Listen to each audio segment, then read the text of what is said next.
Olá, bom dia, boa tarde, boa noite, seja lá a hora que você estiver assistindo a essa videoaula. Como que você está? Espero que esteja tudo bem. Bom, estou aqui para apresentar a aula número 13, parte 2. Na última aula, a gente viu uma parte do modernismo, tá? A primeira fase do modernismo.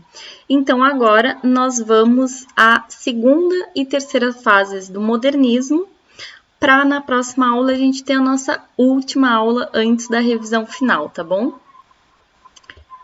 Bom, e o que a gente tem na segunda fase do modernismo como contexto histórico? A gente está, então, em 1930 e essa segunda fase vai ir até 1945, mais ou menos. Então, lá nos Estados Unidos, tem uma influência aqui no Brasil, né? Afinal, é uma grande economia. Ocorre a crise de 29. Então, eles estão em crise, muitas perdas econômicas e tal.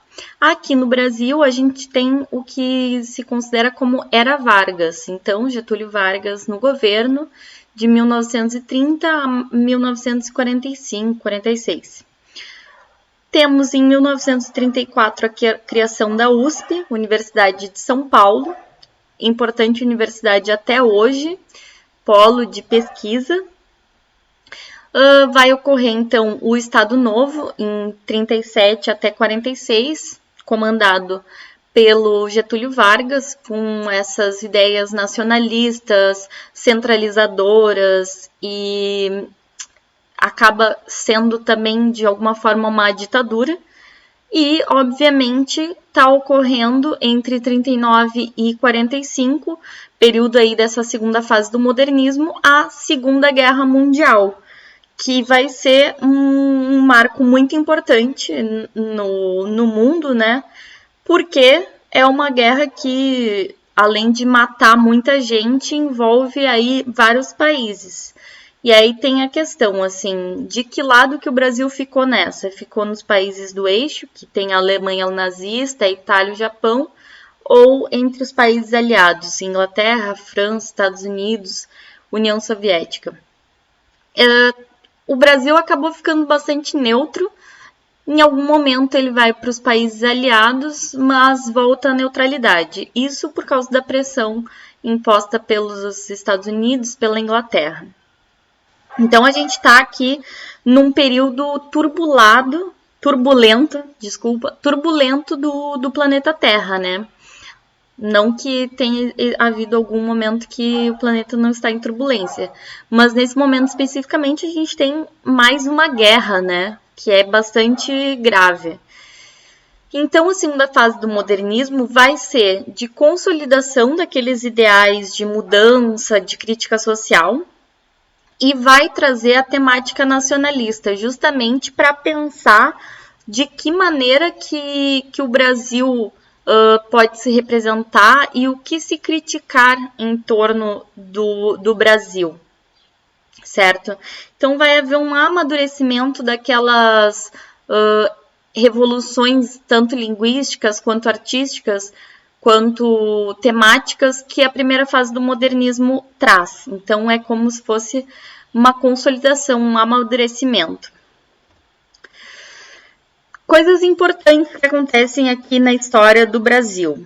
Em 1932, ocorre o sufrágio feminino no Brasil. Sufrágio é a votação universal, tá?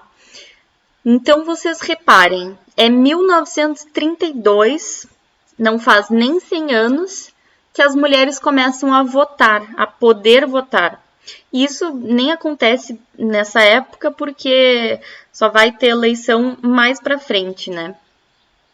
Então a gente tem a Celina Guimarães Viana, que vai ser a primeira eleitora registrada em 1927, lá no Rio Grande do Norte. Então, assim, a gente tem no Brasil, né, uma abrangência territorial muito grande, mas é importante que a gente repare que lá no Norte a gente tem a primeira mulher eleitora.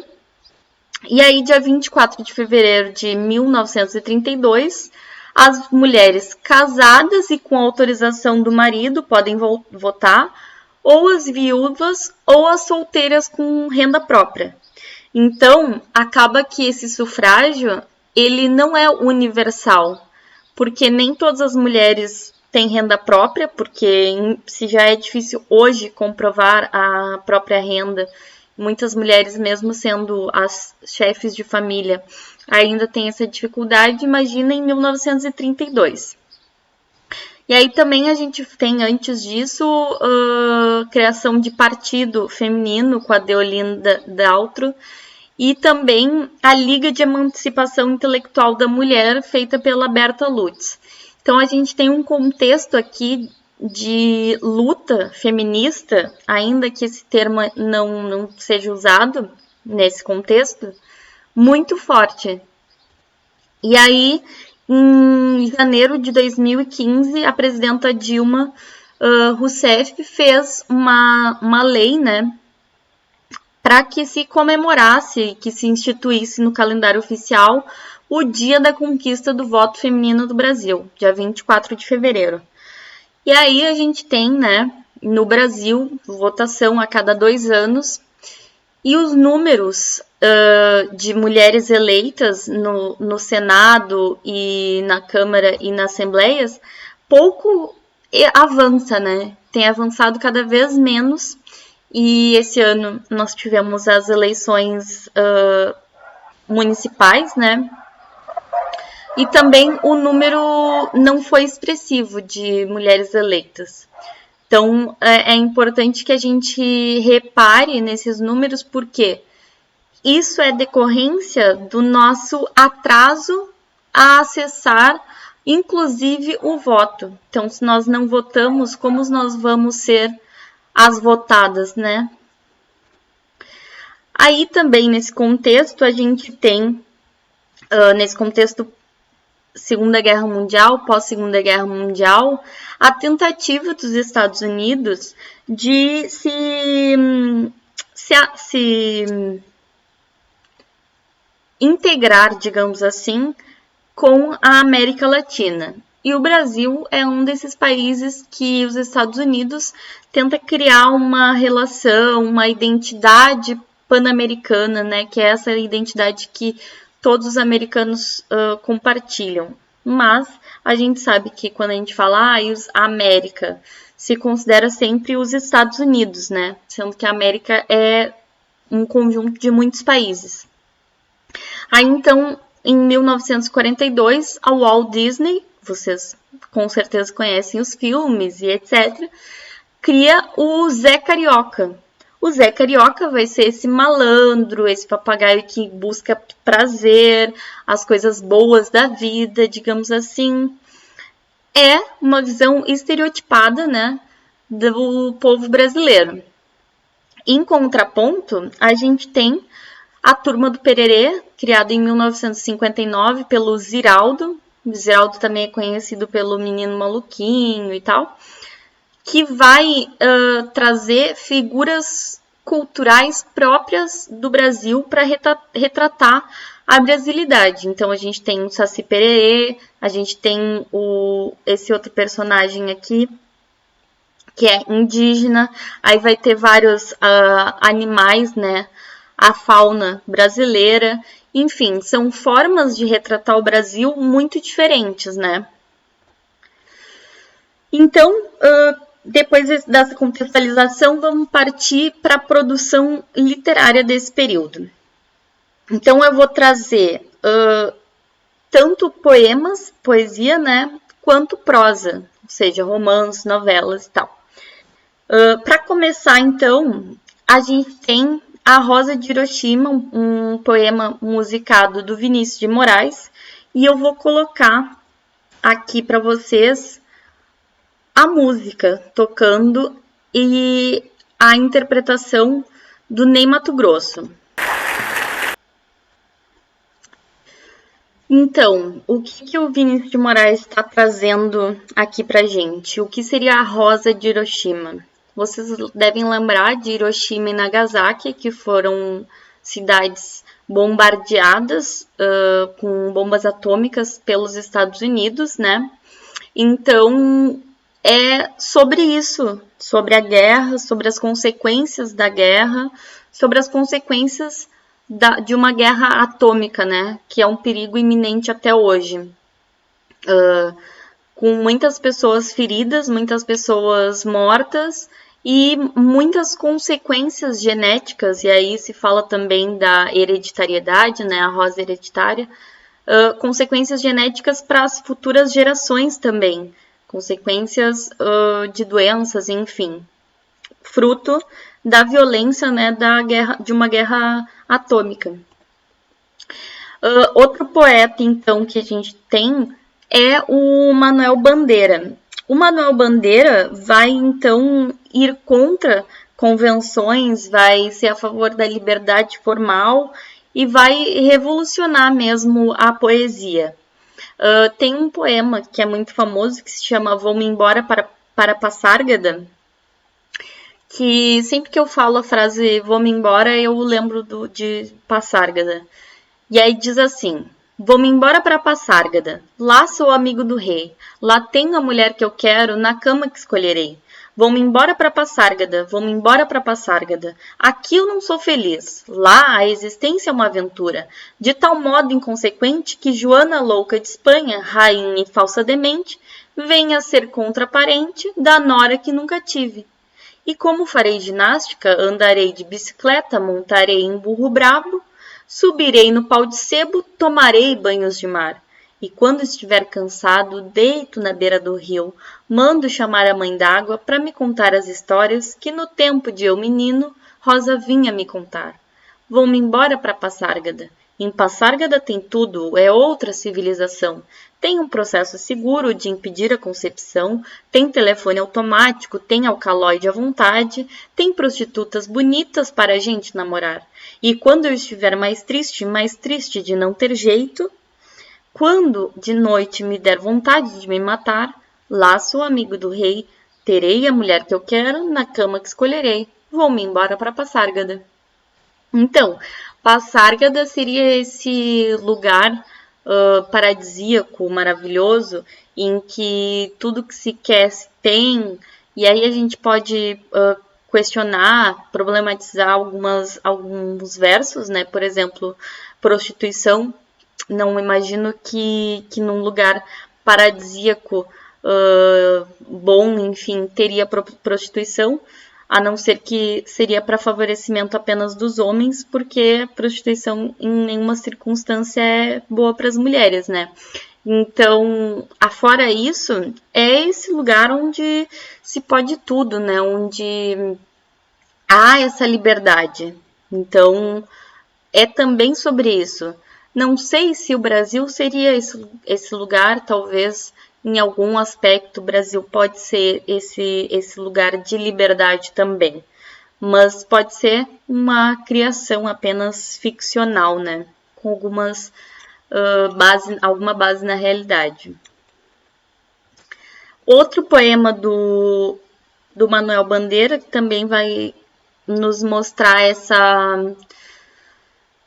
esse questionamento à poesia que vinha sendo produzida antes do modernismo, é o Poética.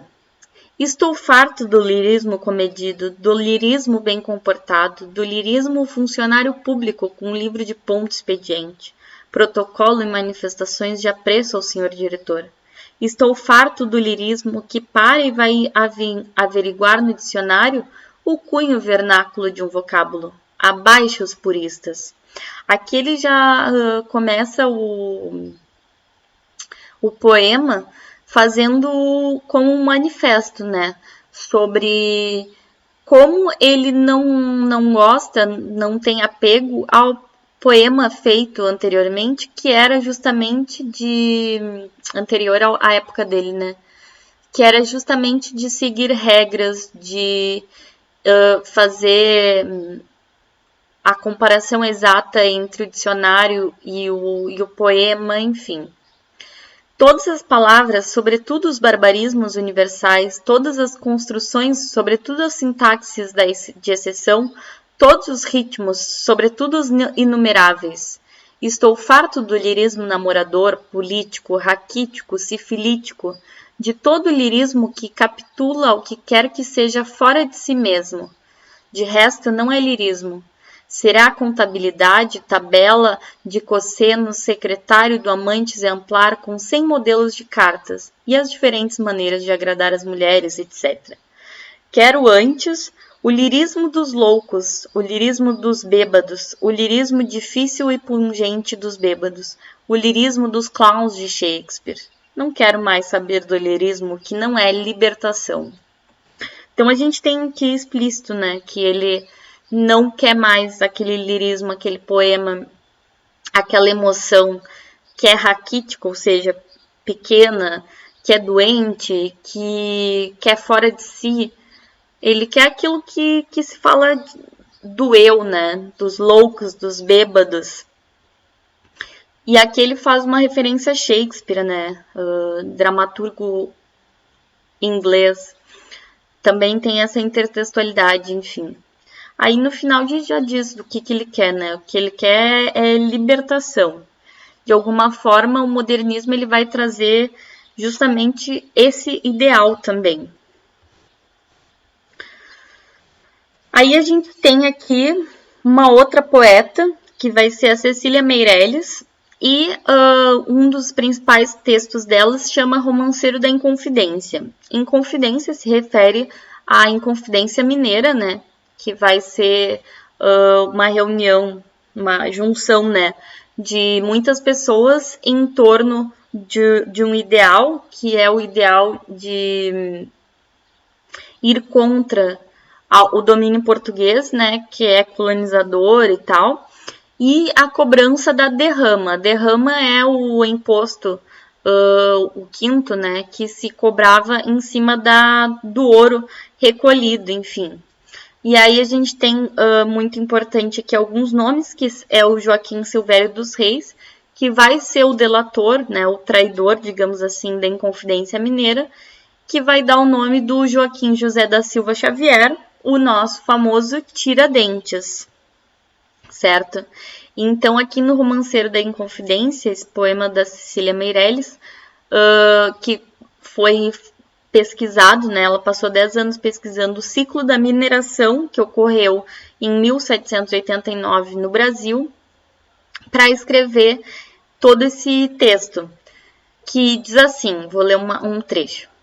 Através de grossas portas, sentem-se luzes acesas, e há indagações minuciosas dentro das casas fronteiras, olhos colados ao vidros, mulheres e homens à espreita, caras disformes de insônia, vigiando as ações alheias, pelas gretas das janelas, pelas frestas das esteiras, agudas setas atiram a inveja e a maledicência. Palavras conjeturadas oscilam no ar de surpresas, como peludas aranhas na gosma das teias densas, rápidas e envenenadas, engenhosas e sorrateiras. Então, vocês vejam que ela vai ao detalhe, né? Fala das caras disformes, das gretas das janelas, vai no pequeno, no detalhe mesmo. E a sonoridade também, né?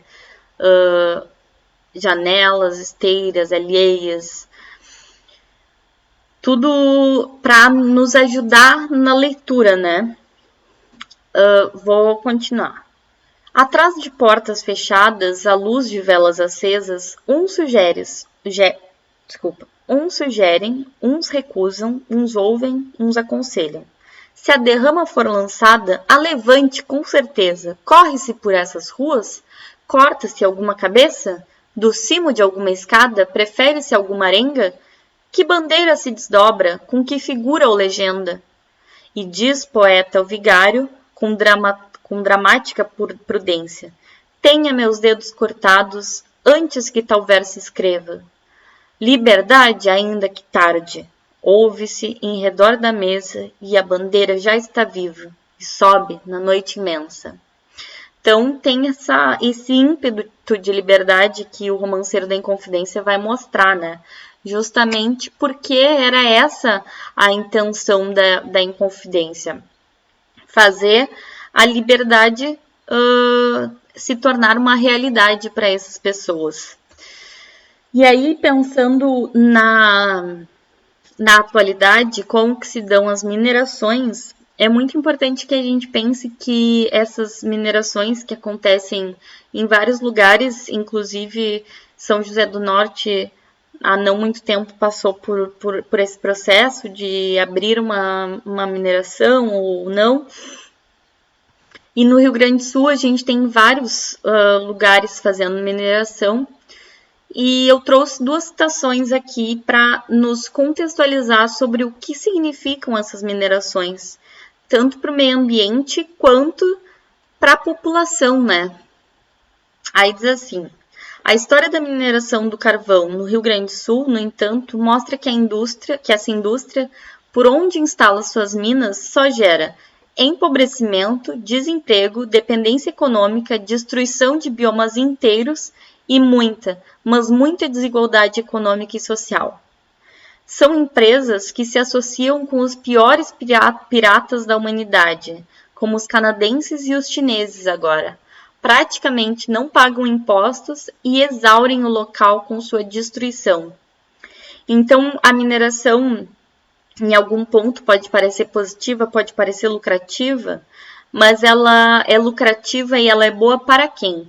São para as empresas. A população fica à deriva, fica com subempregos, sofre tanto pela desocupação de muitos lugares, né, expulsão de muitos lugares, quanto pelo próprio trabalho, né, que é forçado e que demanda muita força, enfim.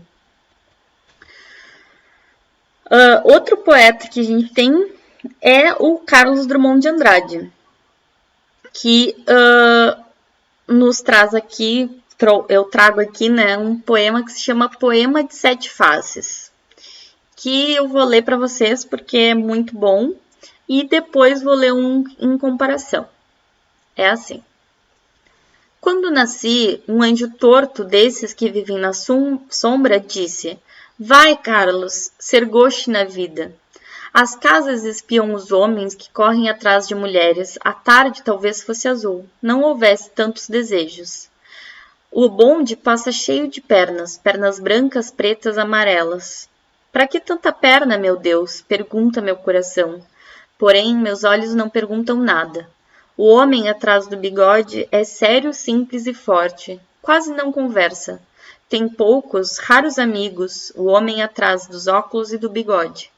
Meu Deus, por que me abandonaste se sabias que eu não era Deus, se sabias que eu era fraco? Mundo, mundo, vasto mundo, se eu me chamasse Raimundo, seria uma rima, não seria uma solução. Mundo, mundo, vasto mundo, mais vasto é meu coração. Eu não devia te dizer, mas essa lua, mas esse conhaque, botam a gente comovido como o diabo. Então, esse poema ele faz uma descrição da existência dele, né? Desde o nascimento a gente tem quando nascia um anjo torto. Então já não é um anjo como aquele que a gente imagina, né? O anjo plácido, sereno, é um anjo torto que vive na sombra. E aí ele fala: vai, Carlos, ser gauche na vida. Gauche, esse termo em francês, significa algo como torto também, esquerda, errático. Aí a gente tem uma figura de linguagem muito forte aqui, que é a personificação. Por exemplo, as casas espiam os homens. Casas não espiam os homens, né? Quem está dentro de casa talvez espie, e assim vai. O bonde passa cheio de pernas. Como o bonde passa cheio de pernas? Dentro do bonde tem pernas brancas, pretas, amarelas. Aí tu vê também a diversidade de pessoas que tem nesse lugar, né? E a quantidade também. E aí vai trazer também esse homem atrás do bigode, que talvez seja o próprio eu lírico, né? Que tem poucos amigos, que quase não conversa. E aí ele faz uma súplica, né? Que é a mesma súplica que Jesus Cristo fez na cruz, né? Ó Deus, por que me abandonaste? E aí fala: se sabias que eu não era Deus, se sabias que eu era fraco. Então estamos todas de alguma forma abandonadas por Deus, né? E aí esse verso mundo, mundo, vasto mundo, se eu me chamasse Raimundo, acho que é famoso, mas seria uma rima, não seria uma solução. Afinal, qual é a solução para uma vida, né? E aí o que a gente tem aqui é uma comoção vinda do conhaque, vinda da contemplação da lua, né? Fazendo essa reflexão sobre si mesma. Aí a gente tem um poema da Adélia Prado que se chama Com Licença Poética, ou seja, licença poética é essa licença, né? Essa possibilidade que a gente tem de fazer uso de outros textos, de outros termos. E aí a Adélia Prado, né, o eu lírico, vai falar assim: quando nasci, um anjo esbelto desses que tocam trombeta anunciou: vai carregar bandeira. Cargo muito pesado para a mulher, esta espécie ainda envergonhada. Aceito subterfúgios que me cabem, sem precisar mentir. Não sou tão feia que não possa casar. Acho o Rio de Janeiro uma beleza, e ora sim, ora não, creio em parto sem dor. Mas o que sinto, escrevo, cumpro a sina. Inauguro linhagens, fundo reinos, dor não é amargura. Minha tristeza não tem pedigree, já a minha vontade de alegria, sua raiz vai ao meu mil avô. Vai ser coxo na vida é maldição para homem, mulher é desdobrável, eu sou. Então, a gente tem aqui nessa licença poética da Adélia Prado usando algumas inspirações a partir do texto do Carlos Drummond de Andrade. E aí também a gente tem a percepção muito explícita das diferenças de um homem com seus sofrimentos e de uma mulher com seus sofrimentos. Porque, para começar, não foi um anjo torto que veio falar com ela, né? Foi um anjo esbelto. Então, ela já tem outra necessidade, né?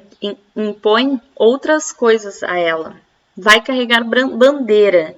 Então, é um cargo pesado. Não sou feia que não posso casar, então quer dizer que ao menos alguma coisa essa mulher vai poder fazer, já que ela tem tão poucas possibilidades, né? Casar, que é uma das imposições, ela vai poder fazer, digamos assim. Escreve, né? E ela cumpre a sina. Qual é a sina? A de inaugurar linhagens, de fundar reinos. Ou seja, a sina dela, de alguma forma, também é, além de casar, né, que é a heterossexualidade, também é de ter filhos, ou seja, a maternidade. Minha tristeza não tem pedigree, ou seja, diferente daquela tristeza que o Carlos Drummond de Andrade coloca, que faz, o poema, né, é sério, mundo, mundo, vasto mundo, ela não tem isso, não tem essa qualificação. A minha vontade de alegria, sua raiz vai ao meu avô, ou seja, a alegria que ela tem muitos antepassados, né? E aí ela faz a repetição aquele do terceiro verso, desculpa, do Carlos Drummond de Andrade, que é vai ser coxo na vida, porque goxo também pode ser coxo, né? Manco e tal. É maldição para homem, mulher é desdobrável, eu sou. Ou seja, mancar ou ir torta ou ficar errática, ela não tem essa opção, né? Ela precisa se desdobrar, precisa fazer o que tem para fazer e pronto. Não tem muito tempo também para tristezas, para ficar se lamuriando, né? Fazendo lamentos. Então, a gente tem aqui esses contrapontos, essas possibilidades. Agora, então, a gente vai para a prosa produzida nessa segunda fase do modernismo. São muitos as autorias, né? Vou trazer duas principalmente. Uma delas é o Graciliano Ramos, com Vidas Secas, tem outros livros também, São Bernardo e tal, e que ele vai tratar basicamente do que é rural. Tá? Na segunda fase do modernismo, a prosa vai ter o que a gente chama de regionalismo. Então, várias regiões do Brasil estão se expressando literariamente. Diferente de antes, que ficava muito centralizado no eixo Rio-São Paulo, agora a gente tem outros lugares do Brasil trazendo a sua própria literatura, fazendo a própria literatura e mostrando isso para o mundo, certo? Então a gente tem também o rural, tem o sertanejo, e aqui a gente tem Vidas Secas com Graciliano Ramos, a questão, como o próprio nome já diz, dessa secura do Nordeste, né? De a necessidade de se sair de onde se mora, né? Em função da seca. Então, retrata uma família, né, que faz esse percurso de se retirar da caatinga, né? Eu vou ler um trecho para vocês. Entrava dia e saía dia. As noites cobriam a terra de enxofre. A tampa anilada baixava, escurecia, quebrada apenas pelas vermelhidões do poente. Miudinhos, perdidos no deserto queimado, os fugitivos agarravam-se, somaram as suas desgraças e os seus pavores. O coração de Fabiano bateu junto do coração de Sinhá Vitória. Um abraço cansado aproximou os farrapos que os cobriam. Resistiram à fraqueza, afastaram-se envergonhados, sem ânimo de afrontar de novo a luz dura, receosos de perder a esperança que os alentava. Iam-se amodorrando e foram despertados por Baleia, que trazia nos dentes um preá. Levantaram-se todos gritando. O menino mais velho esfregou as pálpebras, afastando pedaços de sonho. Sinhá Vitória beijava o focinho de Baleia, e como o focinho estava ensanguentado, lambia o sangue e tirava proveito do beijo. Então a gente tem aqui essa situação, né, de saída de onde se estava para a busca de uma coisa melhor, e a gente tem esse percurso extremamente seco, né, de deserto, e a baleia é um cachorro, né? O que também é irônico, porque baleia, né, é da água e o que mais falta lá é a água. E como ocorre quase que uma desumanização, assim, porque assim, a Vitória lambe a baleia para que possa aproveitar do sangue também daquele animal que ela caçou, né? Que o cachorro caçou. Então, é uma dificuldade, né? Uma situação muito triste que, enfim, é comum. Daí, em 2016, esse fotógrafo, Evandro Teixeira, refez o caminho que o Graciliano Ramos faz no seu livro Vidas Secas, né? Então, refaz o caminho desses retirantes, né? E aí são essas imagens todas em preto e branco que são muito bonitas e muito tristes também. Imagina sem nuvens, é um céu lindo, né? Pena que sem as nuvens isso aqui ocorre, né? Ocorre seca. Bom, e aí a gente tem também, como segundo exemplo, o 15, um livro da Raquel de Queiroz. A Raquel de Queiroz foi a primeira mulher eleita para a Academia Brasileira de Letras, a ABL. Por que eu já falei sobre a ABL, falei sobre Machado de Assis estar na Academia Brasileira de Letras e tal, que é esse espaço onde se reúnem-se nomes, né, literários. E aí ela foi em 77 fazer parte da ABL como primeira mulher. Então, quantos anos se demora para que uma mulher escritora seja reconhecida, né? Bom, no 15, o romance de Raquel de Queiroz também fala da seca, mas nesse caso de 1915, né, é a seca que ocorre mais forte em no Ceará, né? E vou ler um trecho para vocês para no próximo slide mostrar uma história. Agora, ao Chico Bento, como único recurso, só restava arribar. sem legumes, sem serviços, sem meios de nenhuma espécie, não havia de ficar morrendo de fome enquanto a seca durasse. Depois, o mundo é grande e no Amazonas sempre há borracha. Alta noite, na camarinha fechada que uma lamparina moribunda alumiava mal, combinou com a mulher o plano de partida. Ela ouvia chorando, enxugando na varanda encarnada da rede, os olhos secos de lágrima. Chico Bento, na confiança de seu sonho, procurou animá-la, contando-lhe os 1000 casos de retirantes enriquecidos no norte. Então a gente tem a esperança, né, do Chico Bento de sair da terra deles para arribar, né, para se retirar de onde estão, atrás do serviço. E aí, no Amazonas, então é o caminho que ele se propõe a fazer, ir ao Amazonas para colher borracha, né? Que também é um trabalho bem complicado. E aí, o que a gente tem nessa época? Campos de concentração. Diferentes dos campos de concentração da guerra, mas campos de concentração, onde as pessoas são impedidas de chegar em Fortaleza, que é a capital do Ceará, e ficam ali presas. Eu vou mostrar para vocês essa história aqui.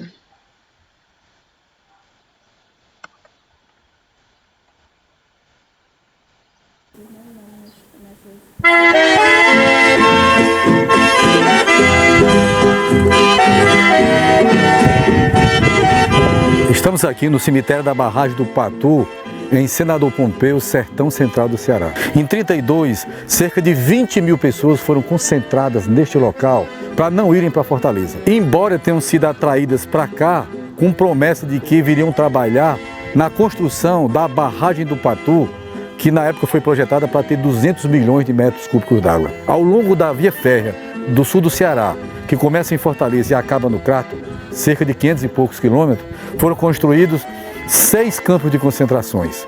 O Alagadiço, que foi ressuscitado em 32, que está no 15 Raquel de Queiroz, e que é o da Jacarecanga, no livro A Fome de Rodolfo Teófilo. O do Otávio Bonfim, antigo Matadouro e hoje Estação Otávio Bonfim. O campo de concentração de Quixeramobim, o de Senador Pompeu, o de Cariús e o de Crato. 2 em Fortaleza e 4 nesses mais de 500 quilômetros de linha férrea. A expressão campo de concentração está no 15 de Raquel de Queiroz. Diferentemente dos campos de concentrações da Segunda Grande Guerra, não houve câmara de gás, mas o pessoal morreu de fome e de doença. Só tinha um médico atendendo esses 20 mil retirantes. E as milhares de pessoas que chegaram aqui, inúmeras famílias, cada uma delas pode-se dizer que seria uma espécie de Fabiano de Vidas Secas, ou um Chico Bento de U15, ou um Manuel Freitas da Fome de Rodolfo Teófilo, que bem retratam esse sofrimento. Então esse aqui é o local do drama, é o local das almas martirizadas. 20 mil pessoas foram colocadas aqui com a ração miserável,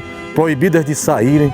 Segundo relatos de sobreviventes, houve uma época que faltou até roupa e os sacos de farinha e de açúcar foram usados como roupa para todo mundo. Às vezes morria de noite, às vezes morria meio-dia, toda hora. Morreu gente conhecida nossa e morreu sem ser viu? Porque aqueles não viu, resistia. Mas os já idosos não podiam resistir. E com toda a tecnologia que nós temos, mudou? Será que a seca, nós já aprendemos com o nosso conhecimento a conviver com ela e a seca ser apenas um fenômeno da natureza, tão natural para os animais que vivem aqui, os calangos, os preás, mas para nós é tão dramático. Está aí, a maioria das cidades do Ceará, 25 cidades já estão sem água, dependendo de carro-pipa, a barragem aqui está quase seca, o drama se repete. Então entra ano, sai ano, monarquia, república, governo, esquerda, direita, centro. Nós não temos sido capazes de ter ainda nem a justiça social mínima para enfrentar um fenômeno tão natural quanto a seca da natureza.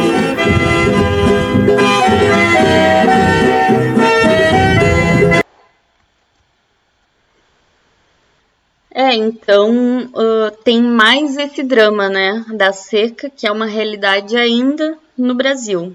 Então, todas essas referências são importantes para vocês porque podem ser usadas nas redações, né, de vocês também. Aí aqui a gente tem um quadro do Cândido Portinari, né, pintor brasileiro, que retrata justamente os retirantes, né? Essas pessoas famélicas, com nenhuma possibilidade outra de existência, e que saem das suas casas para procurar um lugar melhor. E aí, reparem aqui, esses pássaros, né, provavelmente corvos, por exemplo, em busca de mortos. Aqui, a barriga desse menino aqui, muito provavelmente de vermes, não me recordo o nome da doença, mas que, enfim, bebia água não tratada, obviamente, isso acontecia, né? Um dos sintomas. E os outros aqui todos parecem com seus ossos, né? Os esqueletos aqui muito aparentes. E uma família enorme, né? Idosos, mais jovens e várias crianças. Tem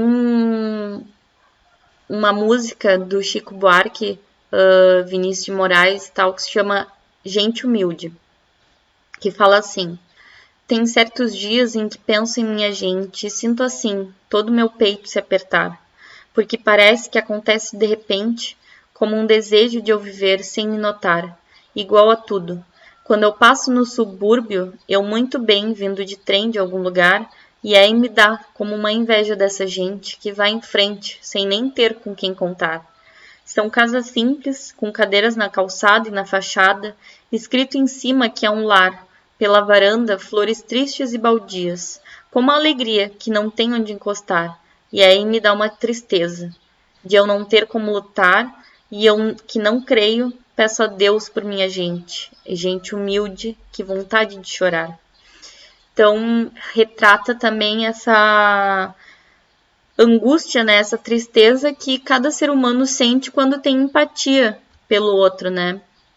Então, quando nós temos empatia, quando nós nos colocamos no lugar das outras pessoas, a gente repara nas dificuldades alheias, né? E que muitas vezes a gente não sente. Última fase, então, do modernismo, a gente tem a terceira fase, que vai ocorrer de 1945 a 1960.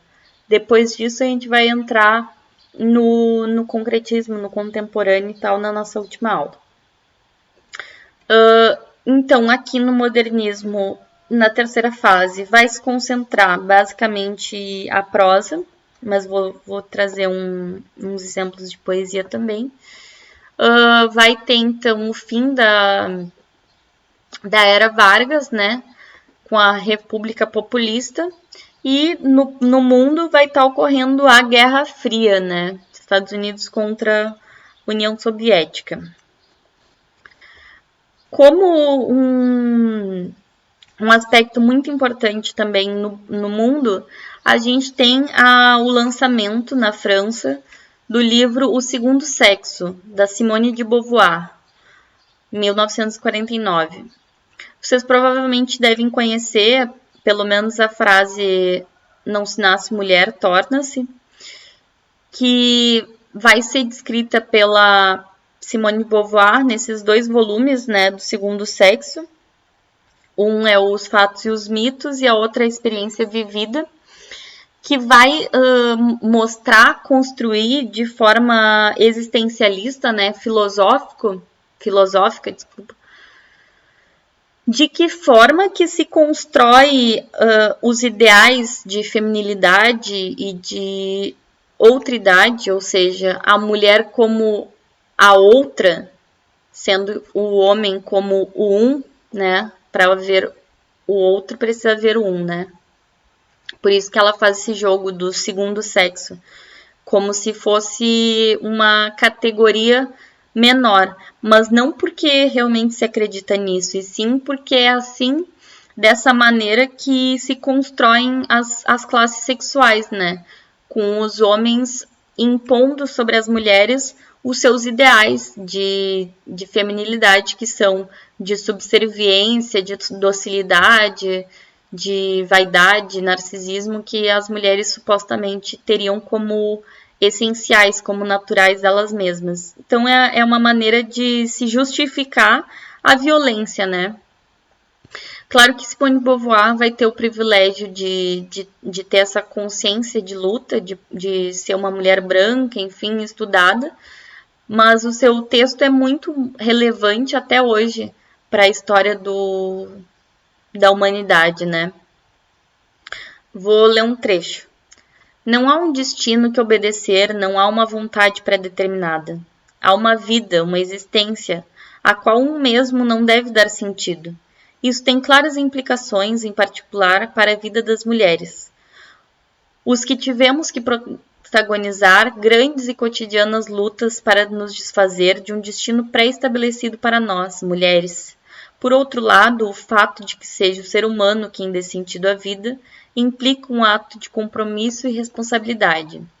Então, o sentido da vida é dado por nós mesmas, né?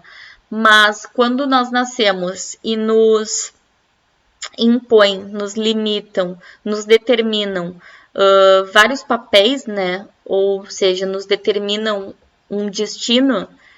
Por isso que ela fala, não se nasce mulher, torna-se. Porque nascemos humanos, né? Com o sexo feminino ou masculino, macho ou fêmea. Porém, tudo que envolve, materialmente falando, como que vai ser criada essa pessoa, conforme o seu sexo, vai ser um tornar-se. Então, o tornar-se mulher quer dizer justamente isso, que os seres humanos nascem e alguns deles, né, metade da população, digamos assim, vai ser pré-determinada, vai ser limitada para a subserviência, vai ser educada para isso, vai ser educada para servir. Então, o torna-se mulher é nesse sentido, né? De como a feminilidade e o gênero, né, nos aprisiona.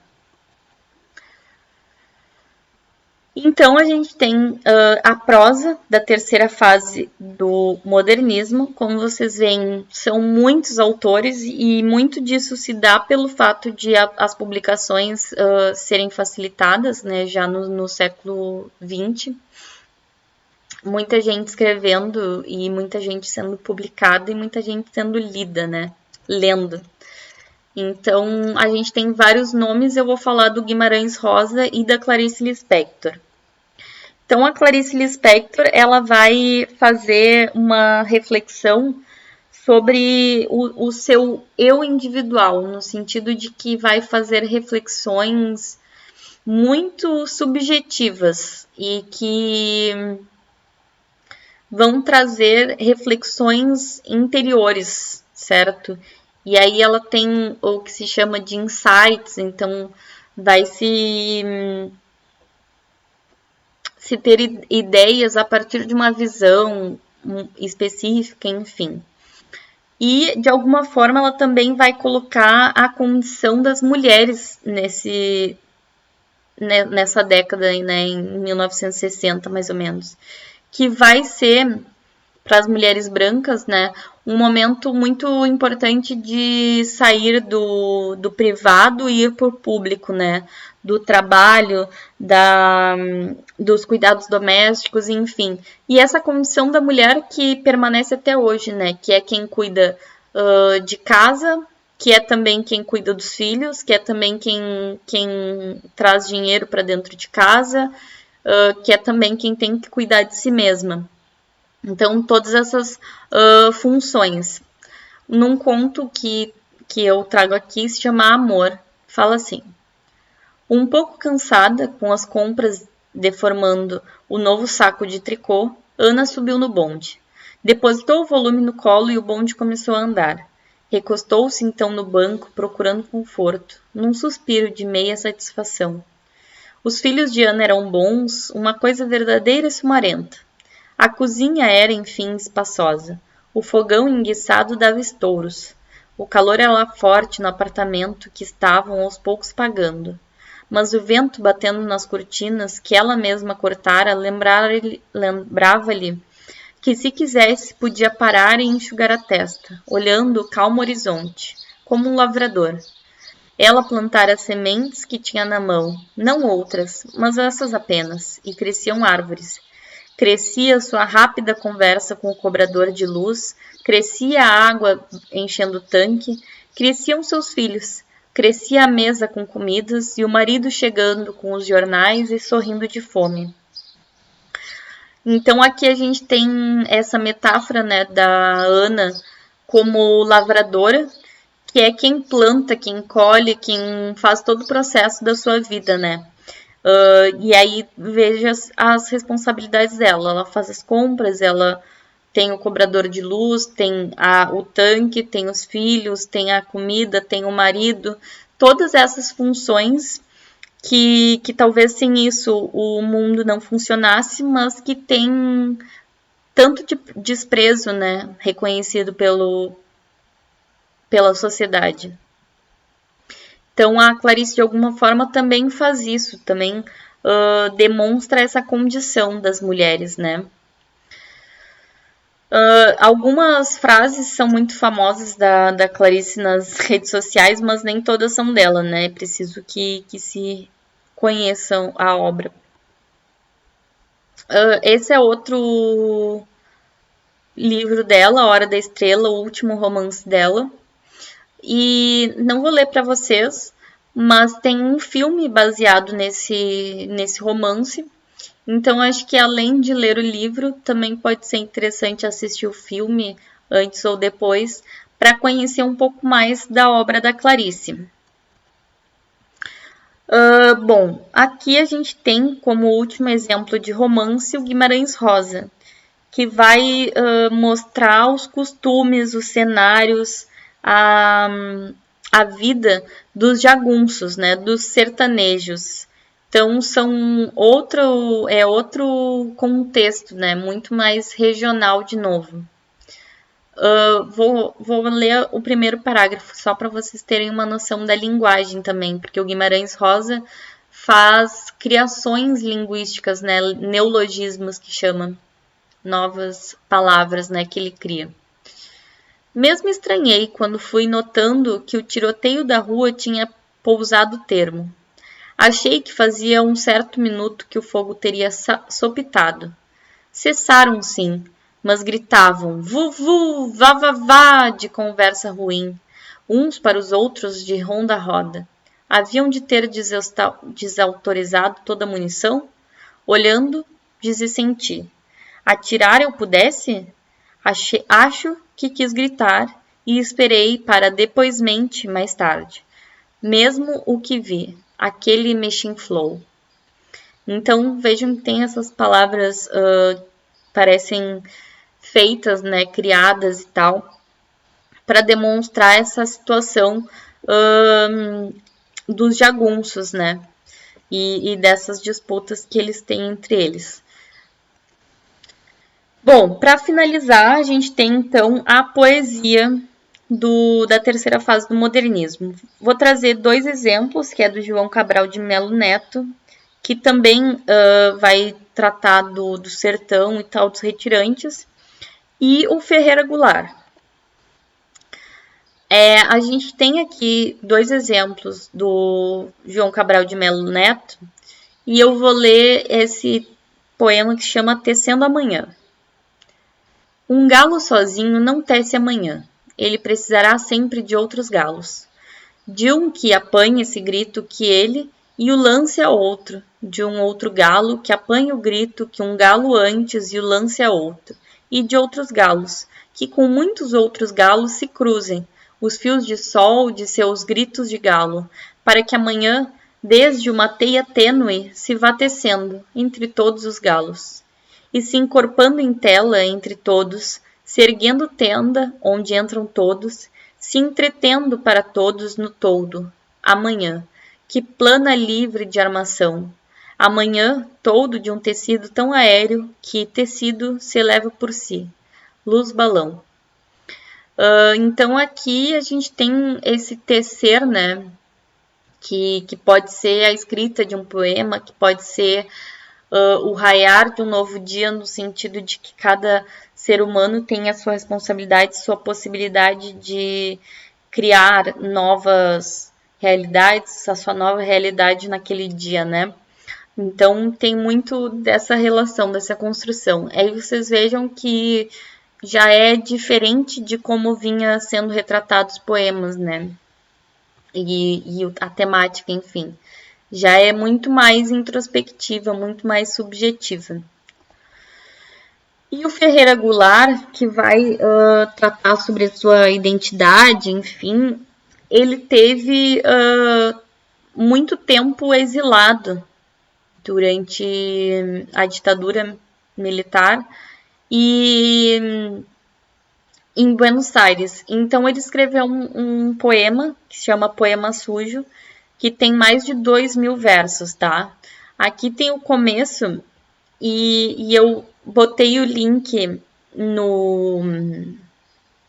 na aula para que vocês ouçam o Ferreira Goulart declamando esse poema, tá? E aí eu vou ler só o início. Turvo, turvo, a turva, mão do sopro contra o muro, escuro, menos, menos, menos que escuro, menos que mole e duro, menos que fosso e muro, menos que furo escuro, mais que escuro, claro, como água, como pluma, claro mais que claro, claro, coisa alguma e tudo, ou quase. Um bicho que o universo fabrica e vem sonhando desde as entranhas. Azul era o gato, azul era o galo, azul o cavalo, azul teu culto, a gengiva igual. E assim vai. Ele vai falar sobre si mesmo, sobre o exílio, né? Porque quando se está exilado, durante 6 meses ele escreveu esse texto, se vive muito dentro de si mesmo, né? E aí é isso que o Ferreira Goulart acaba fazendo no seu poema. E esta foi a nossa aula de hoje. Esse foi o modernismo.